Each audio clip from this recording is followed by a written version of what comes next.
Just to give you a little personal experience, I don't like to put my personal stories in, but just to let you know, it works. And I've tried it many times. I had a job when I first moved to Florida. I was a new Muslim. Had left South Carolina and was trying to gain knowledge of my deen. And the only job I could take was a crazy construction job in Florida in the summertime. 90 degrees outside, man. 95 degrees with the humidity at like 87%. Outside dying, man. I'm not made for this type of stuff.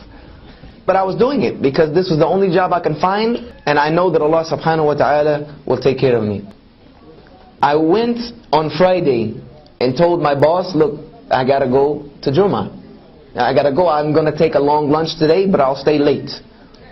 He was like, no, man, there's no leaving. You don't leave this work site.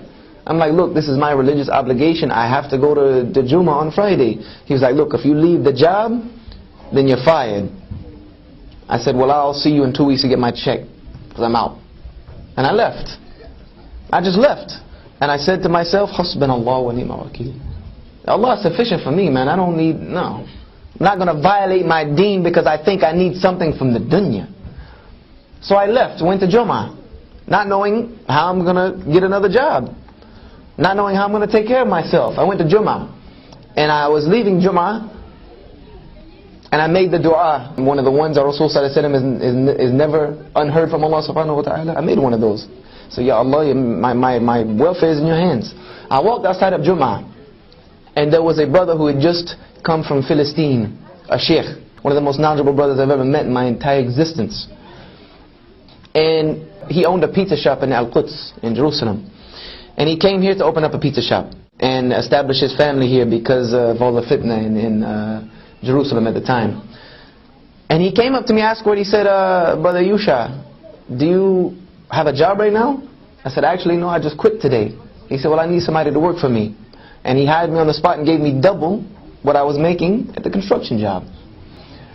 And this is just one instance of about 1,000 that I could give you of how when you put your trust in Allah subhanahu wa ta'ala, He never ever lets you down. Because if He let me down, I wouldn't be able to do what I'm doing right now.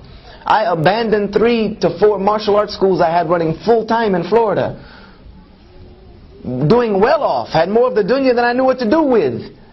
And left it, knowing that this is what Allah subhanahu wa ta'ala had for me to do. This was for me to do. I knew this was my calling. I needed to tell these people about Islam, that I'm in this country that I'm from. And Allah subhanahu wa ta'ala has never had me to worry about anything, ever. Alhamdulillahi Rabbil Alameen. When we begin to think like this, that we want to please Allah subhanahu wa ta'ala more than anything else, then Allah subhanahu wa ta'ala will look at us and begin to love us again. He'll begin to love us again. And when He begins to love us again, our Rasul sallallahu alaihi wasallam said that the Muslim does good actions so much until Allah loves him. And then when Allah loves him, He will tell the angels nearest to him, I love so and so, so you love them. And those angels will communicate that down to all of creation until the entire creation begins to love this person. This was what our Rasul sallallahu alaihi wasallam had. This is what the Sahaba had, and this is why the whole world was given to them. Because the creation loved them. Because even the non-Muslims, whose countries they conquered, loved them so much that when they decided to leave and try to hand the governorship back over to the people would beg them to stay and adopt the deen of their conquerors in mass, until the entire world was willingly under La ilaha illallah Muhammad Rasulullah. Because these Muslims put their priorities in place. Allah came first, everything else came second.